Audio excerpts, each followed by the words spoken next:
Christmas Day in Japan saw one Kyokutaisei submit his retirement papers to the Sumo office.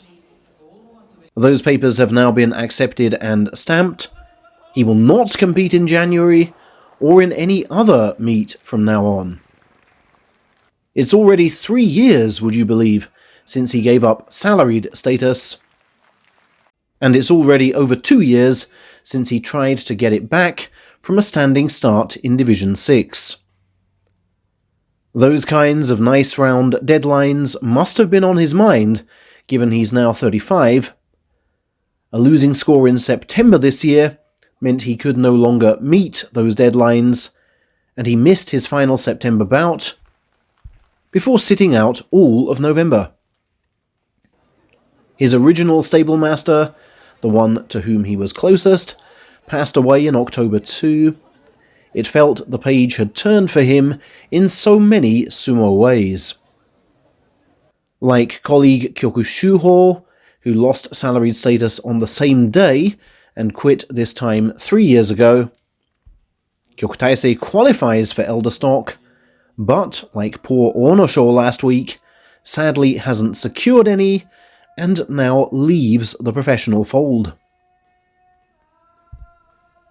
The ex-Onosho, by the way, has been touring his native Aomori, eating chanko with schoolboy wrestlers up there, and meeting with the prefectural governor, as well as with the regional sumo chief. "I really love Aomori," he said at the official presser, "and I want to go forward with intent to contribute to the prefecture and repay it for all that it's done for me."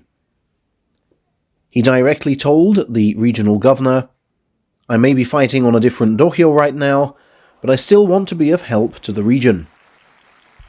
Specifically, at a time of falling wrestler numbers, I want children here to feel the appeal of sumo, the sport on which I staked everything, and its importance to Japanese culture." His senior from the same hometown, veteran Terunofuji, said, "I still thought he could have gone on. It's sad my junior has quit before me."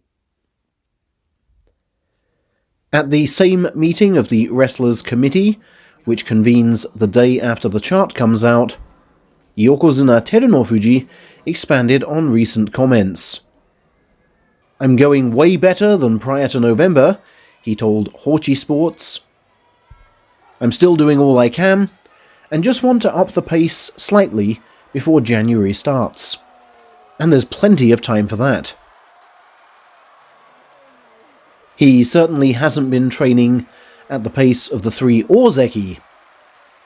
That very morning saw Hoshoryu fight Kiryuko 17 times, and win 14 of those through reliance on piercing thrusts and shoves. "I wanted to test out how I'm moving, and it certainly didn't feel bad," said the November runner-up. On his stablemaster's insistence, he spent the December tour calling out wrestlers he often struggles against, and expects some tiredness to kick in over the coming days. Asked how he feels ahead of his first assault on Yokozuna, he says, "I'm trying not to get hooked on that.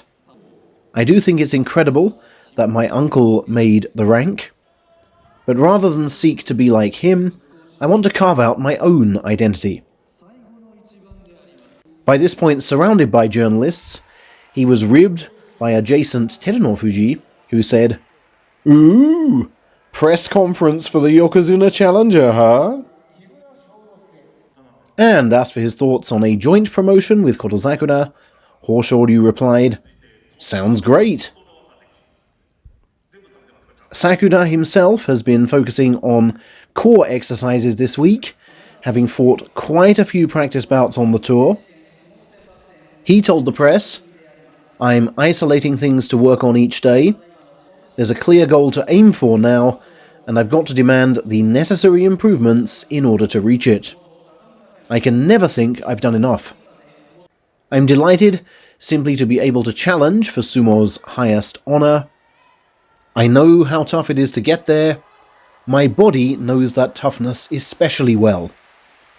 It's only a question of the extent to which I can stay true to myself in the battle ahead. The third Ozeki, Onosato, meanwhile, has been doing some heavy conditioning work. As I focused on bouts while on tour, he explained. I've kind of neglected conditioning, so I'll focus on this for now. Last time, so many people remarked that I'd lost some definition, and all of my preparation problems were laid bare in the actual November meet. I was so frustrated to be on the outside looking in as Hoshoryu and Kotozakura contested that decider. I want to make amends this time and liven up 2025 as a whole. Just switching back to Sadogatake, Kotoshoho claims his broken foot has now broadly healed. He rejoined the tour on December the 14th and is currently lending his chest to younger stablemates. Downhearted at his stuttering end to 2024, after 4 straight winning scores, he says, I want to work on my final step at the edge of the ring when killing off a bout. And I have a bad habit of arm pulling every time I lose the initial charge, regardless of position. I want to post good results in 2025 so that I can be the kind of good boy that Santa will visit again next year. Kotozakura, by the way, when asked for his childhood Christmas memories, replied, January rankings charts. Finally, wedding bells have sounded for Oshoma. The scandal hit Naruto stableman has recently tied the knot with an airline cabin attendant, who is slightly older than him. He popped the question in a restaurant inside the landmark Skytree Tower, which overlooks his stable and the rest of the city. He's a huge fan of his wife's cooking, appreciates her research into recipes at his request, and has vowed to try for komusubi next year to increase his new household's budget.